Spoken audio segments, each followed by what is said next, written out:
Hey everybody, I hope you're doing well, and thank you all so much for checking out this whiskey wandering video. And again, every time I see it, it's just truly amazing to watch the development of the channel and the community as a whole, and all those things mixing together around whiskey. It's just really cool, and it's really basically the best part of my day to even get to make these videos. So thank you all. And today I am in a Costco that is located in San Diego, kind of the downtown main San Diego proper area, near the stadium and near the San Diego State University. So it's a bit of a hodgepodge of wealthy retired people, poor college students, and corporate type workers.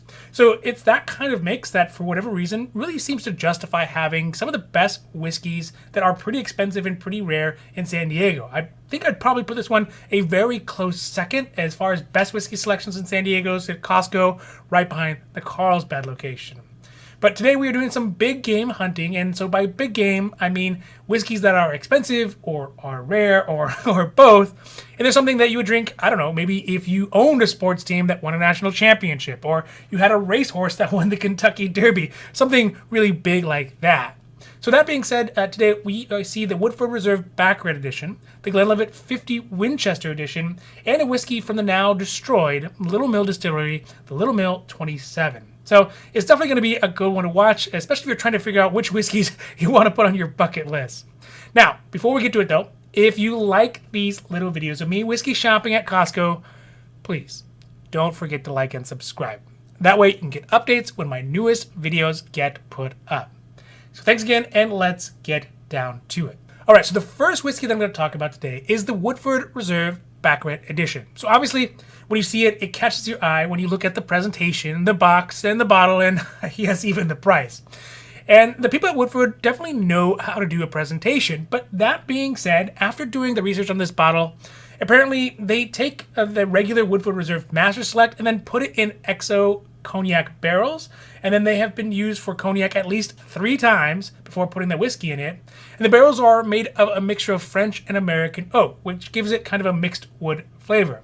Also, the bottle, or I guess you can call it the decanter, is a bespoke piece that is made over 3 days in France. So it's not named after Burt Baccarat, the songwriter, but rather the city of Baccarat in France, where they make these bottles and, more than likely probably play that card game of the same name.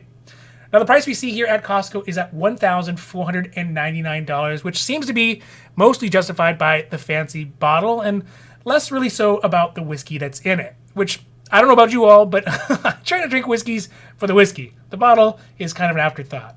My feeling is if they sold this whiskey in a normal bottle, a normal Woodford type bottle, kind of the rounded off edge ones, you may get a whiskey that only costs maybe $200 to $300 rather than the $1,500 that they're asking for this one. But I guess, if you think about it right now, with the demand for whiskey being so high and the fact that you can't make age go any faster, thankfully, they have to do new tweaks to try to keep it fresh and keep interesting things coming out. So I get that. Now, the street high and low shelf prices on this are also a bit absurd, with the high shelf price being at $3,884.99 on the high side, and on the low side at $2,399.90. So that means the average street shelf price for this Woodford Reserve Baccarat edition is $3,142.45, which that means also that if you do end up buying this at Costco, you're going to save $1,643.45, or 52.3% in comparison to the street price. Now, the ABV on it is at 45%, so it's kind of right down the middle of the alcohol by volume lane. And the tasting notes on it say that it has sticky, dark fruit notes, vanilla custard, candied citrus, chocolate licorice, and charred nuts with a musty funk, which sort of all makes sense if you've ever tried cognac. Now, the review scores on it, though, have been not so friendly for a bottle that has so much flash and packaging attached to it, but I guess maybe that's kind of what you would expect.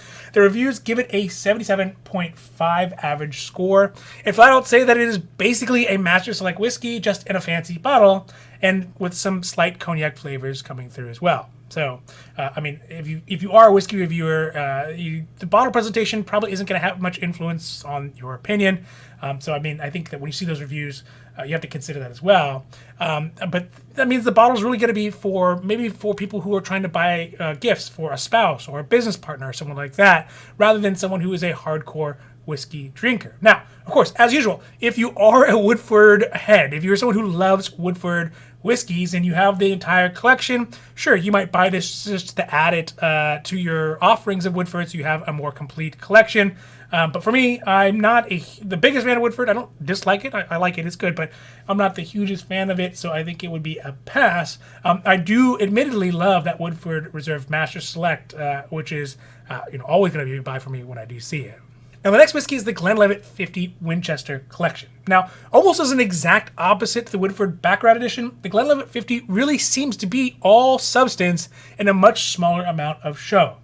Yes, sure, it is expensive, but at 50 years, it's sort of justified. I mean, the youngest whiskey that's in it was distilled back in 1967. That means that's the same year that Super Bowl I happened, or the first 737 jet took flight. The book The Outsiders was published, and I mean, even John McCain was sitting in the Hanoi Hilton in that same year after he got shot down. So the whiskey has been through a lot of history. So I mean, it's bound to be expensive. They only made 150 bottles of this specific collection, and it was initially put into European oak barrels, then American oak casks, and then finally an ex-bourbon hogshead. Oh, also one other note that's interesting about the age and when they made it is that when they did do this, the distillery still used direct fire coal stills to make the whiskey. So I'm not sure if that changes anything, but it still sounds pretty cool. Now, let's get to the price. So the price here at Costco is set at $18,999. So let's let that sit for a second. But it's a pretty good price considering that the street shelf price, highs and lows, are set at $29,999.99, $30,000.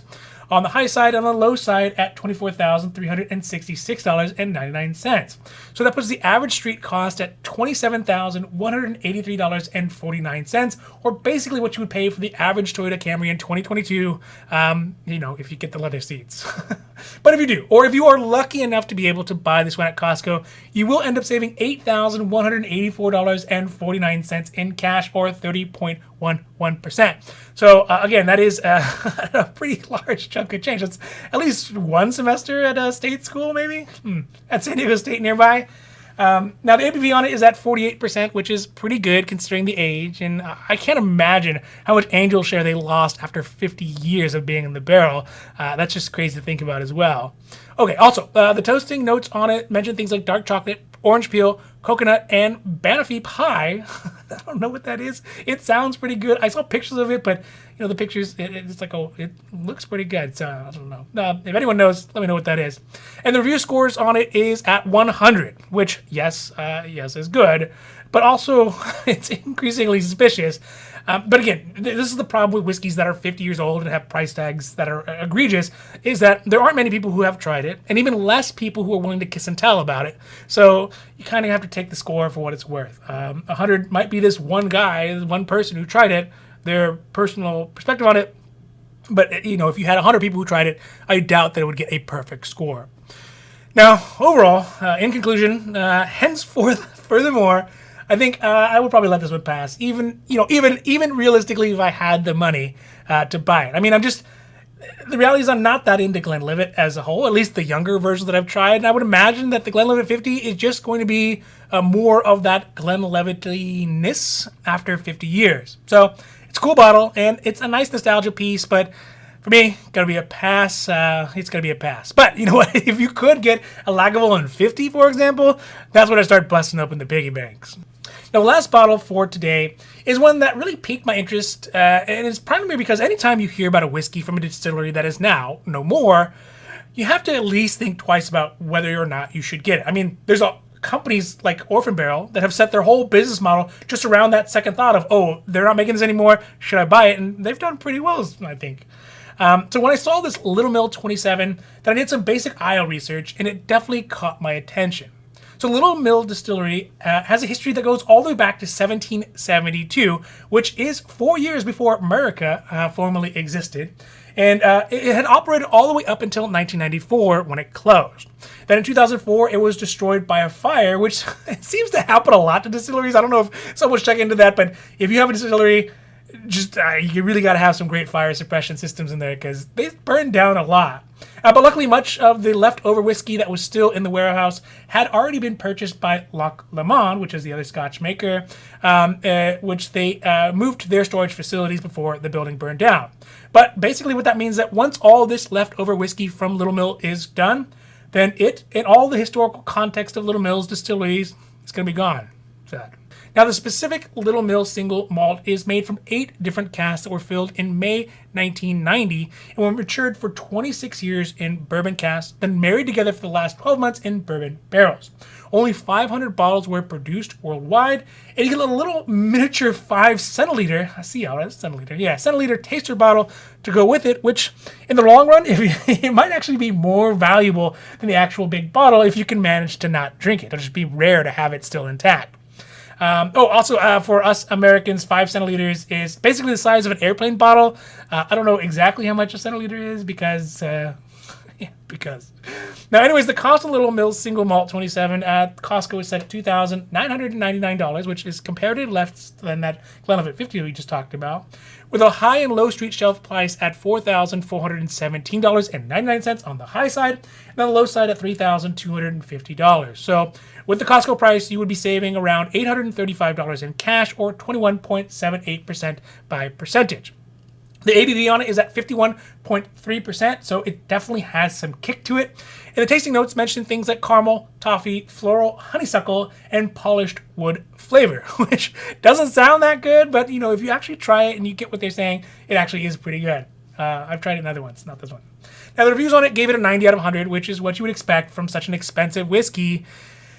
But for me, again, this one is probably going to be a pass in conclusion because of the fact that it's just too much to spend on a whiskey brand that I have never tried. But I guess, it really makes sense if you know somebody who knows whiskey, who enjoys whiskey, who imbibes in whiskey, and you want to get them a nice gift that they probably, most likely, don't already have. So it's a pass for me, but I would keep my eye out for this because it is an interesting concept. And whenever there's something that's the last of that scarcity, that's definitely a trigger for, I think, humans in general to at least want to consider buying it.